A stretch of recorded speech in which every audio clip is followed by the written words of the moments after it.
Hello, नमस्कार. कसे आहात सर्व? मस्त आहात ना? मस्तच राहा. सर्वांना सर्वप्रथम श्री स्वामी समर्थ. तुम्हाला सर्वांना आजचा दिवस खूप छान आनंदाचा आणि आरोग्यदायी जाओ.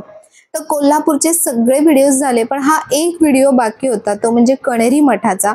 तर नरसोबाच्या वाडीला जाण्याच्या आधीच आम्ही सकाळीच विचार केला की पहिले आपण कणेरी मठाला जाऊ आणि त्यानंतर नरसोबाच्या वाडीला जाऊ. तर तो डिसिजन अगदी व्यवस्थित होता, कारण तुम्ही जेवढं सकाळी लवकर जाल ना तेवढं तुम्हाला जास्त फिरता येईल. नंतर उन्हाचं आपल्याला तिथे फिरायला खूप कंटाळा येतो आणि त्यांचा जो टायमिंग आहे तो मला वाटतं संध्याकाळी 5:30 पर्यंतचाच टायमिंग आहे. तर हे आहे सिद्धगिरी महासंस्थान कणेरी मठ कोल्हापूर. जितकं सुंदर तुम्हाला बाहेरून म्हणजे जो एंट्रन्स आहे तो जितका सुंदर दिसतोय ना, त्याच्यापेक्षा खूप पटीने आतमध्ये म्हणजे सुंदर अशा गोष्टी बघण्यासारख्या आहेत. तर हा सुरुवातीला जो आपला भगवा आहे तो असा इतका शानदार असा मस्त झळकत होता ना हवेमध्ये, म्हणून त्याला थोडंसं कॅप्चर केलं. आणि त्यानंतर तुम्ही बघा बाहेरचा जो एंट्रन्स आहे ना, तिथेच खूप सारे हे असे मोर दिसतायत आणि सगळीकडे ना हिरवळ हिरवगार. इथे जे गार्डन आहे समोरच, म्हणजे ह्याची जी फीज आहे ती मी तुम्हाला सांगते, 200 रुपये मला वाटतं पर पर्सन फीज आहे, पण संपूर्ण पैसे वसूल असा आहे. तुम्ही लहान मुलांना तर नक्की घेऊन या. इथे जे गायीची प्रतिकृती तुम्हाला दिसते ना, तर तसंच आतमध्ये सुद्धा बरेचसे देवी देवता म्हणजे मुखवटे वेगवेगळे असं ठेवून त्यांनी संपूर्ण झाडांमध्ये त्यांचं परिवर्तन केलेलं आहे. खूप खूप खूप सुंदर, म्हणजे कन्सेप्टच इतका मस्त आहे इथला. तर हे आहे इथलं कलाविष्कार, निसर्गाचा कलाविष्कार असं त्यांनी नाव दिलंय आणि खरंच कलाविष्कारच केलेला दिसतोय. ते प्रत्येक गोष्टीमध्ये तुम्हाला अगदी एवढी क्रिएटिव्हिटी भरलेली आहे ना, खूप खूप छान वाटतं. आणि सकाळी सकाळी जेव्हा आपण जातो ना, सगळं असं हिरवळ आणि इतकी झाडं आहेत. तुम्ही विचार करा की इथे ऑक्सिजन लेवल किती असेल या झाडांमुळे, त्यामुळे वातावरण आणखीच प्रसन्न आणि असं फ्रेश वाटतं. आणि इतक्या प्रकारची झाडं इथे असतील ना की तुम्ही कधी बघितली सुद्धा नसतील. जे निसर्गप्रेमी आहेत ना त्यांना इथे वेगळीच पर्वणी आहे. तर तुम्ही नक्की कोल्हापुरात आलात तर या ठिकाणाला भेट दिल्याशिवाय नक्कीच जाऊ नका. तर फक्त गार्डनच नाही, आणखीन बऱ्याच गोष्टी आहेत तिथे बघण्यासारख्या. गार्डनमध्ये जसं आपण एंट्री करतो ना, तसं सुरुवातीलाच ही वेगवेगळ्या प्रकारची विविध अशी झाडं आपल्याला बघायला मिळतात. त्यानंतर थोडंसं पुढे गेलं तर एक वेगळंच छान असं म्हणजे प्रतिकृती बघायला मिळते. ती म्हणजे की 108 जे आपले ऋषी होऊन गेलेत त्या ऋषींची प्रतिकृती इथे बनवली आहे, म्हणजे मूर्त्या त्यांच्या बनवल्यात. आणि तुम्ही त्यांचे चेहऱ्यावरचे भाव बघाल ना, तर अगदी म्हणजे तुम्हाला असं वाटेल की जिवंतच ऋषी इथे सगळे बसलेले आहेत. खूप खूप सुंदर असा हा कन्सेप्ट आहे या गार्डनचा, अगदी बघण्यासारखा. बघा वेगवेगळे ऋषी जे योगा पोजेसमध्ये किंवा ध्यानस्थ जे बसलेले असतात, आणि सगळ्यात वरती आहे ती म्हणजे कामधेनू. तर असे हे खूप सुंदर वाटते. आणि त्याच्या साईडला हे जी फुलं सगळी लावलेली आहेत, गार्डनिंग ही सोपी गोष्ट नाही आहे. आणि एका वेळेला एवढी सगळी झाडं मॅनेज करणं, त्यानंतर ती सगळी शेपमध्ये ठेवणं, त्यानंतर त्याला व्यवस्थित फुल वगैरे येणं, म्हणजे ही खूप खूप खूप महत्त्वाची गोष्ट आहे. मेंटेन खूप छान केलं आहे त्यांनी. पुढे आपण आलो की इथे ना सप्तर्षी मंडप आहे हा. इथे जे 7 ऋषी आहेत त्या 7 ऋषींची इथे प्रतिकृती बनवलेली आहे. तर बघा याचं नाव आहे सप्तर्षी मंडपम. आणि या ऋषींकडे बघितलं ना तर अगदी असं वाटतं की खरंच जिवंतच ऋषी इथे बसलेले आहेत. आणि हे असा जो गोल घुमट असा जो बनवला आणि त्यामध्ये जे ऋषी बसलेत, अगदी वेगळंच. तुम्ही इथे बसून स्वतः सुद्धा ध्यान वगैरे करू शकता. इतकं छान, म्हणजे असं पवित्र आणि एकदम पॉझिटिव्ह असं वातावरण इथे वाटतं. आणि या झाडांमुळे वेलींमुळे ते अगदी जिवंत वाटतं. असं वाटतं की खरोखरच ऋषी आपल्या इथे समोर बसलेले आहेत. बघा त्यांचे चेहरे बघा तुम्ही ऋषींचे, म्हणजे मूर्तिकाराने अगदी प्रत्येक मूर्तीमध्ये जीव ओतलेला आहे. हे एकदम असं स्पष्ट दिसतं. बघा किती सुंदर भाव आहेत चेहऱ्यावरती. त्यानंतर त्याच्या थोडंसं आपण पुढे गेलो तर इथे हा आर्टिफिशियल धबधबा आहे आणि तलाव बनवलेला आहे. तर ह्या इथे त्रिदेवी आहेत. तर मी तर सहजच त्रिदेवी म्हटलं, पण खरंच हे जे तलाव बनवलं आहे तर ह्या गार्डनचं म्हणजे या स्थानाचं नाव पण त्रिदेवीच आहे. कारण इथे 3 देवी दिसतात आपल्याला. हे बघा, त्रिदेवी वन असं यांनी ते नाव दिलंय. आणि असं वाटतं की आपण स्वर्गातच आलोय. संध्याकाळी खरंच खूप भारी वाटत असेल इथे. मला माहित नाही लाइटिंग वगैरे आहे का, पण संध्याकाळी खूप छान वाटत असेल. त्यानंतर थोडंसं पुढे गेल्यानंतर तिथे ना विषारी झाडं तुम्ही बघितलं लिहिलेलं होतं. तर इथे मोस्ट ऑफ म्हणजे सगळे कॅक्टस खूप जास्त बघायला मिळाले मला. त्यानंतर बरेच वेगवेगळे स्नेक प्लांट्स वगैरे पण होते. पण त्यांची जी अरेंजमेंट आहे झाडांची ती बघा किती सुबकरित्या किंवा किती सुंदर अशी केलेली आहे. जे झाडांचे जे पॉट्स घेतलेत त्यांनी, त्यांची रंगसंगती, झाडांची हाईट, म्हणजे प्रत्येक गोष्ट लक्षात घेऊन त्यांनी सगळ्या गोष्टी ठेवलेल्या आहेत.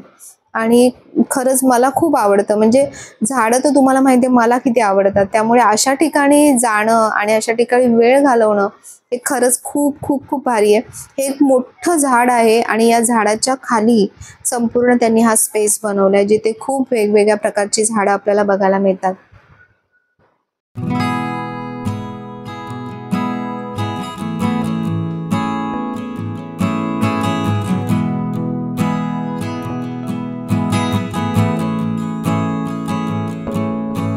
निसर्गाला सजवण्याची काहीच गरज नसते, कारण निसर्ग स्वतःहूनच इतका सुंदर असतो ना. एक जरी झाड आपण ठेवलं ना तरी ती जागा पूर्ण आपोआपच डेकोरेट होऊन जाते.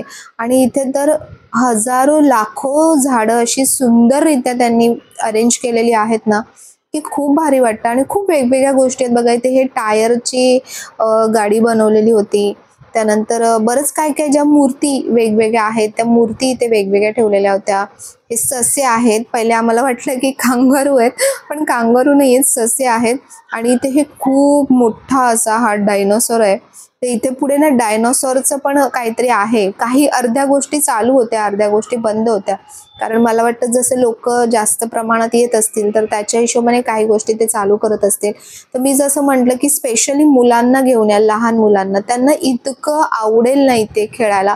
अक्षरशः पूर्ण दिवस जरी ते इथे थांबले ना तरी त्यांना कंटाळा येणार नाही. फक्त चालून चालून पाय दुखतील, इतकं इथे बघण्यासारखं आणि फिरण्यासारखं आहे. तर इथे जेव्हा फिरतो ना तेव्हा आपल्याला माहिती पडतं की आपली चालण्याची कॅपॅसिटी खरंच किती कमी आहे.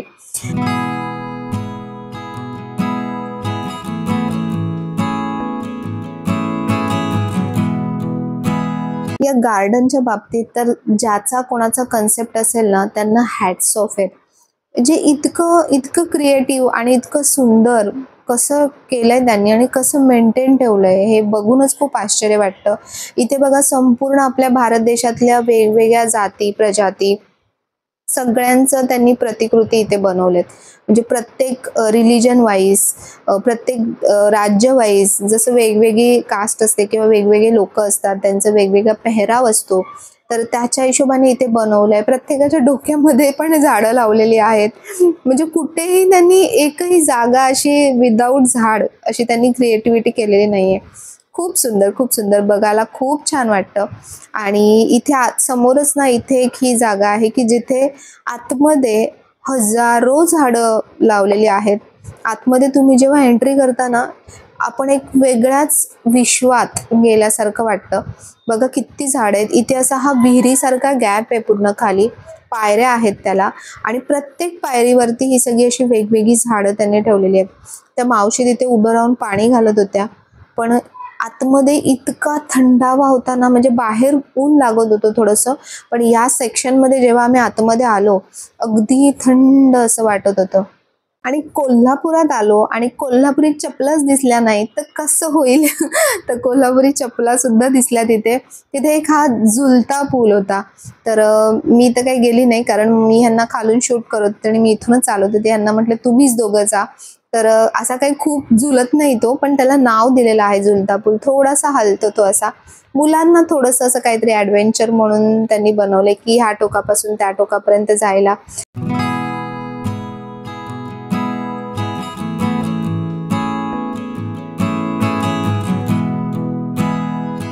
खूप सुंदर, अति सुंदर, म्हणजे सुंदरची लेवलच नाही, इतकं सुंदर गार्डन यांनी बनवलं आहे. आणि हा बॅक साईडचा जे मी तुम्हाला दाखवला हा कन्सेप्ट तर इतका भारी आहे ना की संपूर्ण भारत देश, संपूर्ण भारताची संस्कृती सगळं एकवटलं इथे. खूप सुंदर. ज्यांना निसर्ग आवडतो ना त्यांनी एकदा तरी आयुष्यात या मठाला व्हिजिट करा. म्हणजे मी जे दाखवते ते तर मोबाईलमधलं, पण तुमच्या डोळ्यांनी जे दिसेल ना ते एक नंबर असेल. खूप छान आहे. लहान मुलांना आणि स्पेशली खूप खूप खूप आवडेल. खूप मस्त आहे. अजूनही बरंच काय काय आहे. मी थोडं जे जे काही मला जमतं कॅप्चर करायला तर ते मी दाखवते तुम्हाला. आणि तिथून थोडंसं पुढे आलो ना चालत, तर इथे बघा अशा वेगवेगळ्या म्हणजे मूर्त्या बनवलेल्या आहेत की ज्यामध्ये जे जुने जे आपले आयुर्वेदिक ज्या गोष्टी होत्या, म्हणजे काही आजार असल्यानंतर किंवा काही छोट्या छोट्या गोष्टींसाठी काय केलं जायचं, आयुर्वेदिक पद्धतीने काय उपचार केले जायचे, तर इथे लिहिलंही आहे की ही काय प्रक्रिया केली जाते, त्याचे नावही दिलेले होते. आणि साईडने म्हणजे त्यांनी असं बनवलंय ना की अगदी ते असं रिअलच वाटतंय की खरोखरच माणसं इथे समोर बसलेत आणि ते सगळ्या गोष्टी करतायत. तर मुलांना कसं असतं, सांगणं वेगळी गोष्ट आहे आणि समोर दाखवणं, दिसणं, बघणं ही वेगळी गोष्ट असते. व्हिज्युअल गोष्टींचा जास्त इफेक्ट पडतो. त्यामुळे मुलांना या गोष्टी बघायला खूप नवीन आणि खूप छान वाटतील की जुन्या पद्धतीमध्ये कशा प्रकारे काय काय गोष्टी हँडल केल्या जायच्या. जेव्हा डॉक्टरची सोय नव्हती, मोठमोठ्या हॉस्पिटल्सची सोय नव्हती, तर तेव्हा घरगुती आयुर्वेदिक पद्धतीने कशा प्रकारे उपचार केले जायचे. तर हे सगळं त्यांनी अगदी हुबेहूब असं इथे दर्शवलं आणि बनवलं. आणि फक्त मूर्त्याच नाही तर त्याला सपोर्टिव्ह ज्या काही गोष्टी लागतात तर त्या पण त्यांनी किती सुंदर बनवल्यात. बघा इथे हे विरेचन, म्हणजे आपल्याला अपचन होत असेल तर त्याच्यासाठी विरेचन पद्धत केली जाते. तर असं खूप काय काय जे आयुर्वेदिक गोष्टी जे म्हणजे करत असतील ना तर त्यांना यातल्या काय काय गोष्टी समजत असतील, बस्ती वगैरे बरंच काय काय काय काय होतं. तर मी इथे व्हिडिओमध्ये तर तुम्हाला दाखवते, पण तुम्ही स्वतः येऊन पर्सनली जेव्हा बघाल ना तेव्हा तुम्हाला आणखीन भारी वाटेल, आणखीन चांगलं वाटेल बघायला.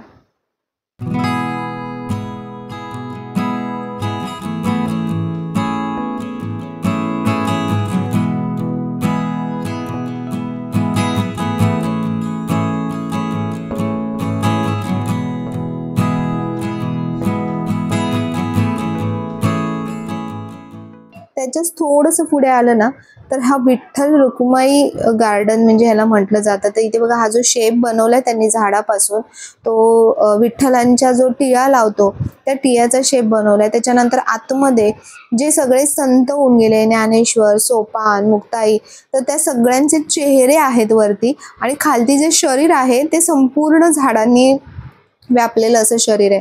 तर खूप सॉलिड म्हणजे खूप भारी कन्सेप्ट आहे, मला खूप आवडला.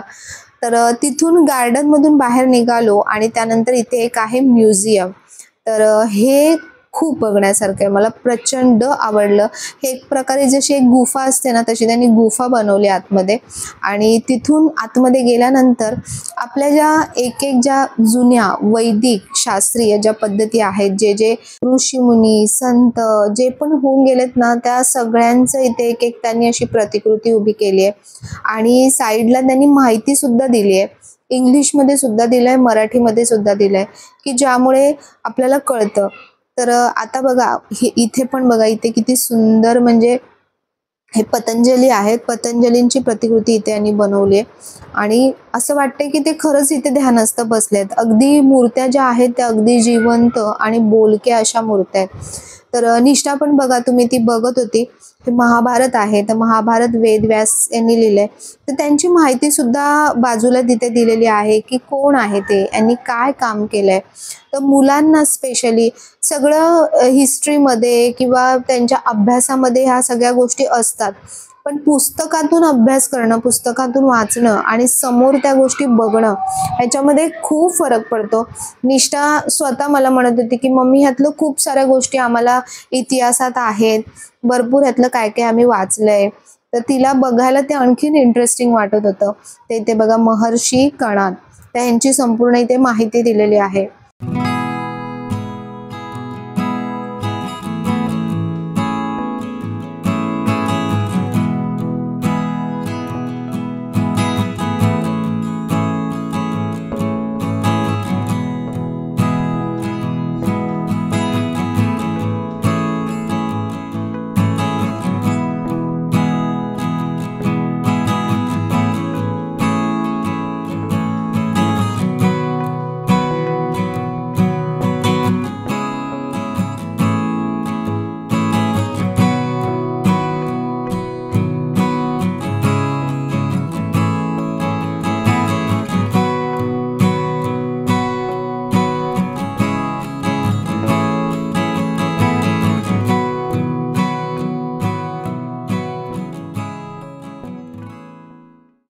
आधीच्या अशा या बऱ्याचशा गोष्टी बघून आहे ना खरंच मन भारावून जातं आणि खरंच खूप चांगलंही वाटतं की किती छान परंपरा आहे आपल्या भारत देशाची.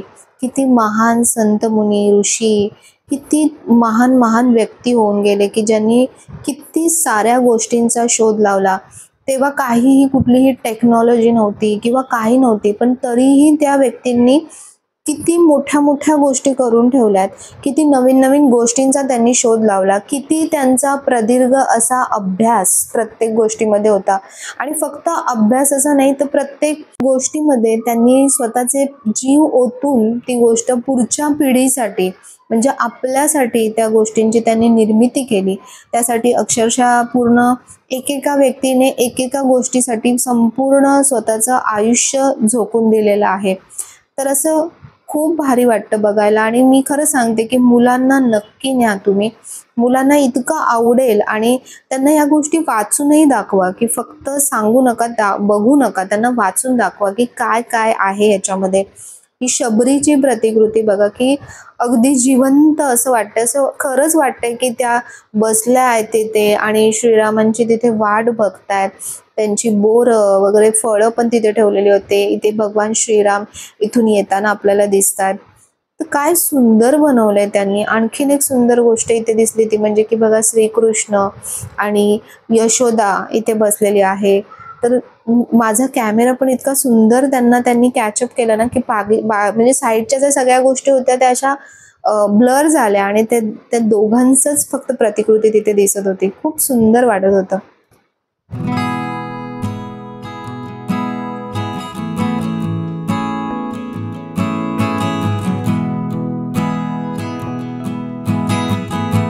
जसं मी आधी म्हणाले की तेव्हा काहीच टेक्नॉलॉजी नव्हती, लाईटचा शोध नव्हता, कुठल्याच गोष्टी नव्हत्या. पण माणसांनी प्रत्येक गोष्टीचा शोध लावला, प्रत्येक गोष्टीची निर्मिती केली आणि मी म्हणेन की बेस्टेस्ट बेस्ट अशा गोष्टी त्यांनी बनवल्या. आता टेक्नॉलॉजी इतक्या पुढे जाऊन सुद्धा ज्या गोष्टी बनू शकत नाहीत पुन्हा, अशा गोष्टींचे शोध त्यांनी लावले. म्हणजे त्यांची बुद्धिमत्ता, तेव्हाची जी त्यांची बुद्धिमत्ता होती ना ती वाखाणण्याजोगी होती.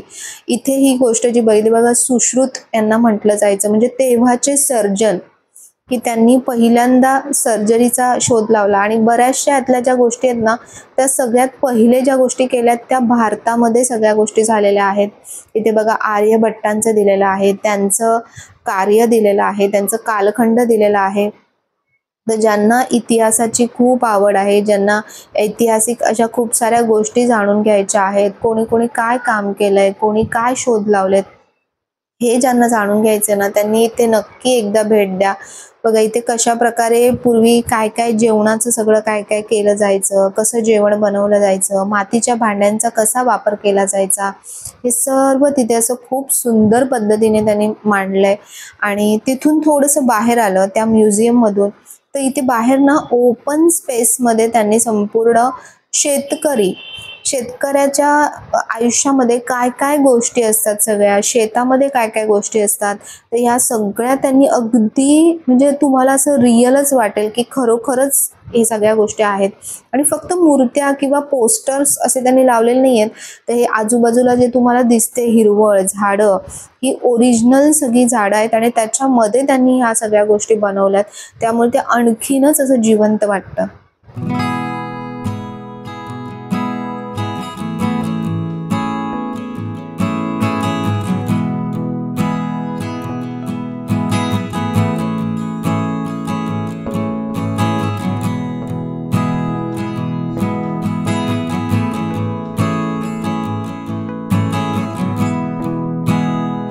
तर फिरून फिरून आमचे एवढे पाय दुखायला लागले ना, म्हणजे इतकं आहे की थांबायचं नावच घेत नाहीये, इतकं चालायचं होतं भरपूर. पण मग इथे आम्ही एक मोठं झाड होतं, या झाडाच्या इथे सावलीत मस्त बसलेलो आणि इतकं भारी वाटत होतं ना, असं वाटतं त्यावेळेला की मस्त भाकरी आणि ठेचा आणि कांदा असं असलं पाहिजे. आणि इथे आणखीन तुम्हाला आता ही एक प्रतिकृती दिसते का, जिवंत अशी प्रतिकृती, म्हणजे आत्ताच्या काळातली अशी एक प्रतिकृती की जी कंटिन्यू मोबाईल यूज करत असते. तो जोक्सचा भाग होता. असंच आम्ही टाइमपास करत होतो. तर तिथून थोडंसं पुढे आलं की आता इथे तर संपूर्ण त्यांनी गावच वसवलंय, की पूर्वीच्या काळी कशा प्रकारे गावं असायची, कसं लोक सण कसे साजरे केले जायचे, परत प्रत्येक गोष्ट म्हणजे लोहार, चांभार, सुतार हे कसं काम मॅनेज करायचे. तर असं सगळं म्हणजे फक्त माणसंच नाही तर घरं, त्यापासून त्यांना काय काय ज्या वस्तू लागायच्या त्या सगळ्या वस्तूंपासून बघा सगळं त्यांनी अगदी हुबेहूब इथे आकारलं आहे.